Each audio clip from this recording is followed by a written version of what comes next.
so I may as well do. We think on you often, Dag. I mean, I never really saw that much of this guy's positive side. He just always kind of seemed like an asshole to me. I wonder what became of you. So I If anything remains didn't really of see him such a kind of strong spirit. collapse into hating me. He just kind of seemed to We think always on hate you me is what I often, thought. Dag.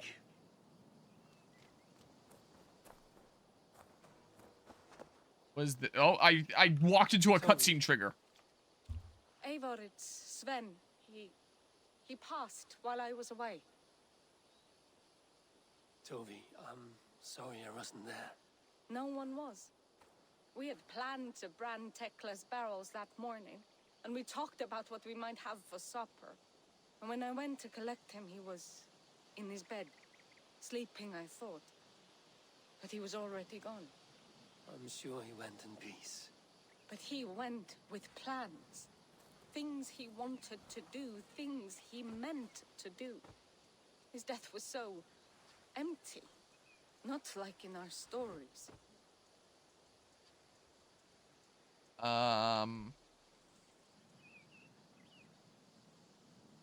Listen silently, I don't know.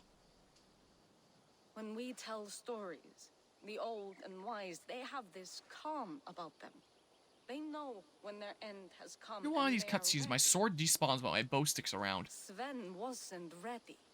And I wasn't ready either. He was supposed to teach me things. I'm still learning. Everyone looks at me like I will simply carry on his work. As if nothing happened. Because they don't know. They don't know I'm not ready. Life may ask more of us than we are prepared to give. But all we can do is our best. I was not prepared to lose my parents. But in a flash, they were taken from me. I pressed on, determined to live. That must have been punishing. But you are so strong and so determined. Someone else might have done better than me. Or worse. But this was the fate woven for me, so I live it.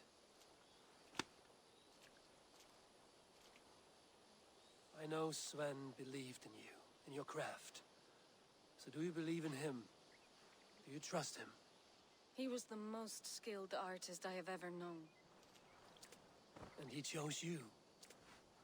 You may step up or step down, whatever you decide. But know that he had faith in you. Thank you, Eivor. I need Oh, to get well, home. that was that whole Be quest. strong, Okay. Toby. And know you are valued. I almost got a level up off of that. Well, I'll level up during the next stream at Megaland here. Is what'll end up happening. One last thing that I wanted to say in regards to the little bit of story stuff where it's like, we're going after Sigurd. It seems like this crazy bitch has him because there's stuff going on with the overall Assassin's Creed lore that she's interested in him for. Eivor's leadership is being questioned because he's not the one that's actually supposed to be in charge here. Sigurd, who's gone missing, and is being questioned about whether he's even truly looking.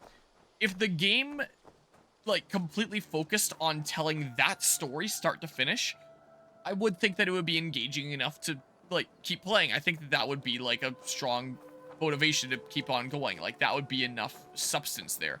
Again, I think that the best example that I can use is Xenoblade Chronicles X, where it's like, yeah, that is absolutely no masterpiece of a story. It's just kind of like, it's something. It's all right.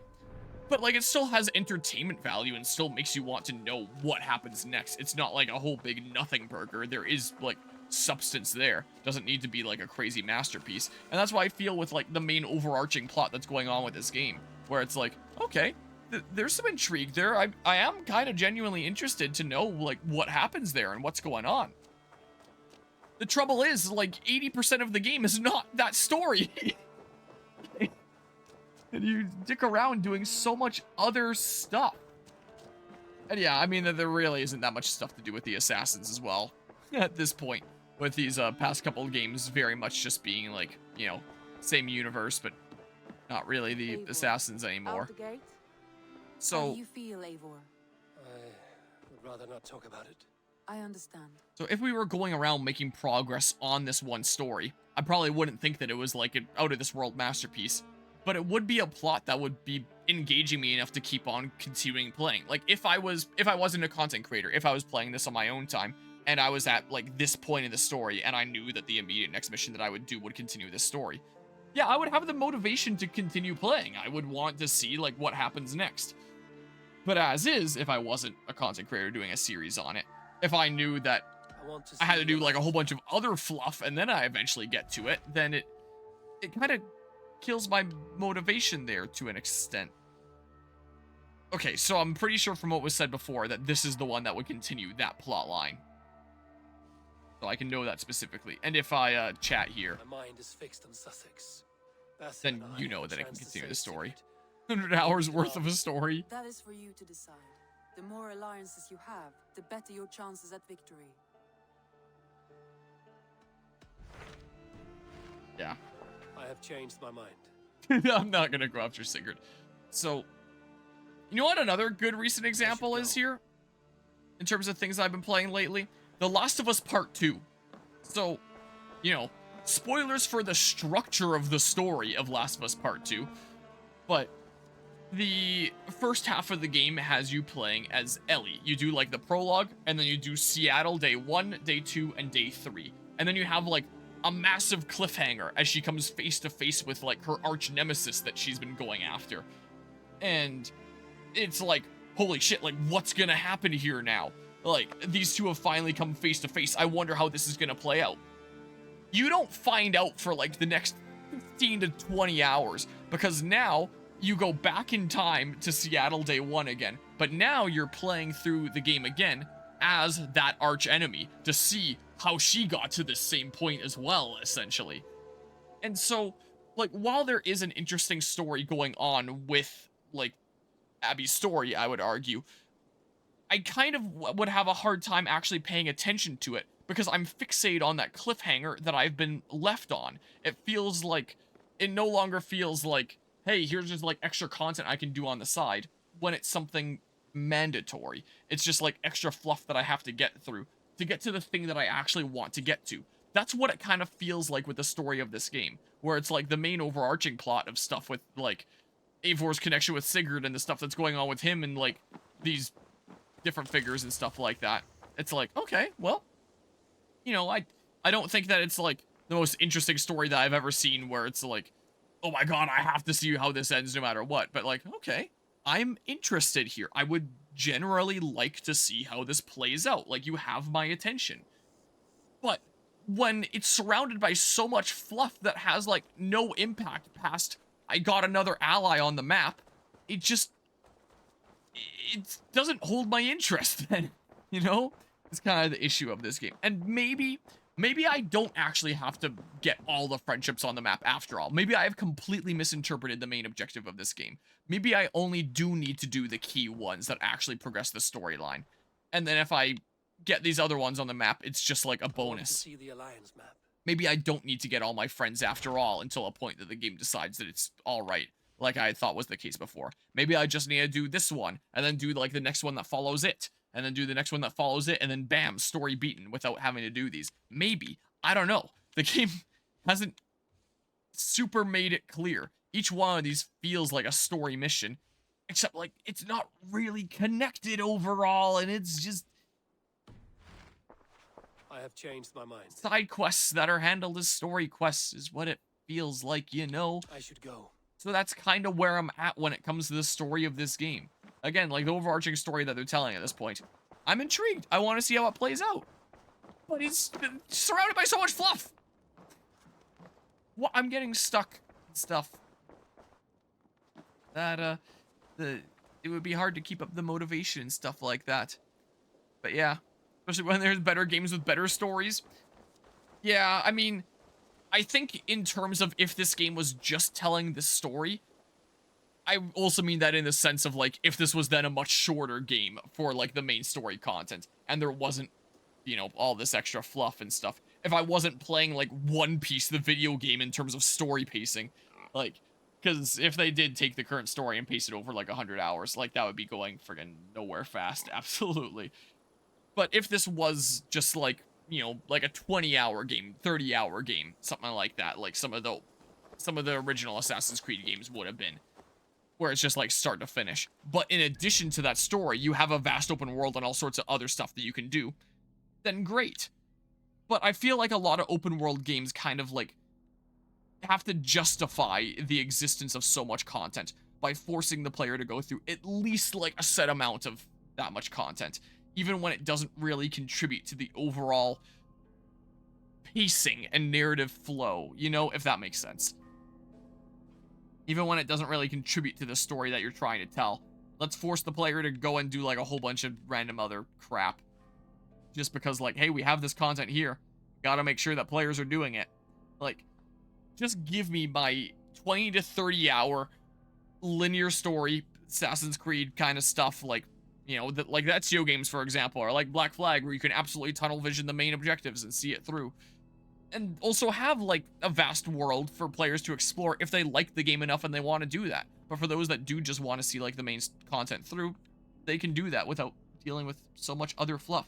Again, maybe I've completely misinterpreted the progression of this game. Maybe I don't need to make friends with everybody, and I could have just laser focused the ones that actually gave me like progression with the Sigurd storyline. Maybe. Like, maybe this is something that I'll end up Googling while I'm out of town. Because here I am, now at 52.2 hours into this game, and I still don't actually understand how the progression of the story works. You know? You know, they didn't have all the other random stories that have nothing to do with the main plot, it would still be paced out for 100 hours. Yeah, if they did like a One Piece pacing kind of thing here, I would not be impressed with that either. But that's kind of how I'm feeling here. So I'm thinking that this is the last stream that I'm doing of this before Megaland. The next time that I come and stream this, I'm probably going to be doing that, the mysterious Berserker, and we'll continue our actual main story some other time.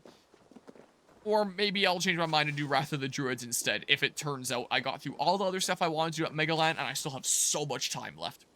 Chances are I'm doing Way of the Berserker here. And also during Assassin's Creed is usually when I talk about like a whole bunch of other stuff going on in life. So one thing that I did want to briefly mention as like a fun kind of thing is this past weekend was a TaeKwonDo Festival, which is an event that hasn't gone on for 6 years. 2019 was the last time pre-COVID. May as well get close to this objective for next time.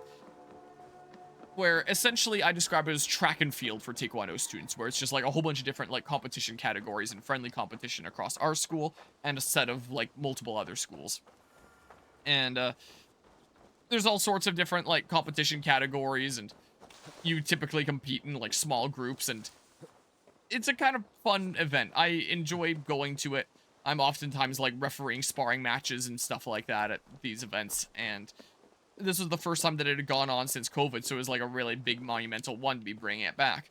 So that went on. It was a fun time. I competed in 3 categories. I didn't compete in sparring because my instructor had told me, well, you could, but you'd be going up against other 3rd degree black belts who've been continuing their training. And I was like, okay, well, I'm picking up what he's putting down by saying that. So maybe I'll hold off for now, and then when I'm like really back into my training again next year, I'll go at it again, is what I'm thinking. Oh, it's far. Oh, whatever, still just run and ramble anyway. But like actually seeing the sparring matches that were going on there with the people that would have been in my category, I was like, whew, that was a really good sparring. Even if I would have like lost terribly, I still kind of wanted to like get in there and try. I love going up against opponents that are like stronger than me or slash really challenge me. And one of the 3rd degrees from this other school was telling me that it was his first time training in like 2 years. I'm not trying to go up this tree, by the way. And that his time at festival there was the first time in 2 years that he'd been training, and he still went in and did sparring. I was like, wow, if that didn't stop him, then this shouldn't have stopped me either. I should have totally gone and sparred. So kind of inspired me to for sure go do sparring next year. But I did Pumse, which are essentially like our patterns of movements that we do for usually for testing reasons. And I did like the fun categories of flying sidekick for distance and jump front snap kick for height. And with the flying sidekick for distance, it was really unfortunate. I didn't actually get to compete. So what happens is in your category, like someone holds a paddle for you to kick, and there's like a line, like a paddle marker that you have to jump before. And every time that everyone makes it, they move the line a little bit further away from the paddle and just keep on going until there's one person left. in my group, I was only paired up against one person, and on the very first go, they stepped on, like, the line on the paddle that you're supposed to jump before, and was immediately DQ'd on the first go. So it was immediately just like, yeah, well, you win now, I guess. You can do 1-1 for fun if you want, and, like, at a distance here, but, you know, we can't take the time to see how far you can go because, like, strict schedule here, which, unfortunate, but schedule was definitely really tight there. So, I didn't actually get to, like, push my distance with flying sidekick. I didn't get to find out how far I can flying sidekick nowadays, unfortunately. And, you know, that whole situation with, like, the quick DQ there, that's something that no one feels good about. So, that was a category that I got gold in. Woo, big whoop. It's not something that you feel good about there. Like, I would rather, I feel a lot more accomplished from the bronzes that I got, that I fought tooth and nail for, than the gold that was just given to me as like, oh, I guess you win, here you go, you know? Because with the other two categories that I competed in, like, I definitely fought tooth and nail in those, but that was what I got, essentially. So didn't get super far in those, but it's really fun to be competing in categories where I'm up against people that are pushing me. And I feel like that's what what the fun of festivals should be, is all about, like, competing with people that are really challenging you, and as you're challenging one another, you're, like, spurring one another on, like, with jump front snap kick, for example, for height, where they have, like, this ball that's hanging down that they bring the height up of every time that people are able to get that height. It's fun within our group to be like, ooh, it's getting crazy high now. Come on, you got this. You can do it. And just be, like, spurring one another on and wanting to see one another, like, keep getting it further and further, you know? That's the kind of thing that I've really missed doing. So, I did have a lot of fun with jump front snap kick. I came in last in my group with jump front snap kick, but I was able to, like, push myself and get to that point, and I had fun doing it. The person that got gold in that category is actually one of the main people that I'm going to be playing Elden Ring Night Rain with. And he's, like, a full head height shorter than me. Like, his head is, like, to my shoulder. So I was telling him before we started, like, look, I know you're one of the main instructors of the school here. Like, this is the kind of thing that, like, he's very into TaeKwonDo there. He does it very, very frequently as, like, one of the instructors of the school there. I told him, I'm confident that your skill is higher than mine, but I've got a head height over you. Which one of these things will prove superior? His skill proved superior. He was able to get a decent bit higher than I could. Like, I was posting at the photos channel here earlier. This was the point where I could no longer hit it. That is extremely, extremely high. I came pretty close. It is being very laggy, I guess, because I have Assassin's Creed Valhalla open here. Yeah, whatever. I'll ramble here in a sec. Let me save and quit. I was about to wrap this up here anyway. I am thinking about... It's 12:30 in the morning, and I'm going to be away for a while, so I do kind of want to make the most of this night. So maybe I'll do, like, one map of the Binding Blade yet tonight. Because, again, I'm not sure if I can have trial maps unlocked before Megaland that I want to do there. But maybe I can go hard next week when I'm back. And if I do one more map tonight, then maybe... I want more slop. That's too bad. We're going to get, like, Fire Emblem slop instead of Ubisoft slop. For one map, at least, I can probably be up for. Here, close this so it stops, like, lagging out my computer and stuff. Build to synchronize cloud saves. Whatever. I'm not going to play this on other devices anyway. But this was the point where I couldn't reach that height anymore. I was just a little bit short. I came close, but it's not slop. Totally is some Fire Emblem slop. So I came really close with this. But not quite. There's the guy that I'm probably going to be playing Elden Ring Night Rain with right there, who absolutely cleaned up here. He whooped me and the other guy that we were up against there, like, despite being shorter than us, like, he was able to push the height a decent bit farther. That dude can leap. And I also decided to wear glasses for this that I usually don't wear when I'm training, and sometimes I'll wear them at, like, testings if I'm helping out, just because, like, I'm not training, I'm not actively doing something, may as well be able to see farther. But I figured for this, like, may as well have them on, then I can more clearly make it out, like, as I'm coming closer, I guess, maybe, like, take whatever advantage I can get. But, yeah, I could not with that. Back when I was 19 and, like, you know, very actively training, I could probably hit that height. Nowadays, I cannot. But one day, maybe I'll be able to get there again. We shall see. There's the head instructor of the school that, you know, has done a lot for me in my life. Here's my one for fun flying side that they let me do here. No glasses there. I was like, oh, let's just try that distance. And that didn't push me too much. I was like, all right, well, let's push it a decent bit farther. And I tried one more, and I missed that one when I had him step much farther out. But, you know, we had to move on. Yeah, in a couple weeks, you'll probably be hearing from this guy on the channel because we're going to be doing night range shenanigans. But yeah, he can really jump. He had a really impressive catfall at this year's festival, which is essentially like diving over an obstacle over like that and then like rolling over your shoulder.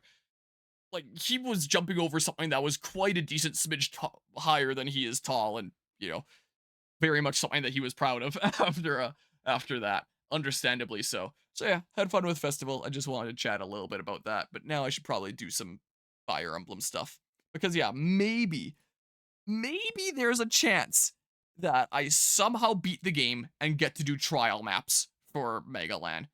But that might have to be like the only thing that I stream next week. Oh, but I also have to do like that one stream of The Last of Us Part 2 to finish its story.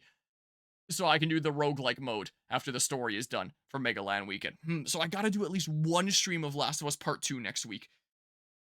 And if I did like 2 streams of Binding Blade, oh, it might not be feasible. I think I have like 8 chapters left or something in the freaking game. I don't know. Let's do a map tonight and just see what happens. So yeah, a bit of flying by the seat of my pants here. Let's do a map of Binding Blade tonight.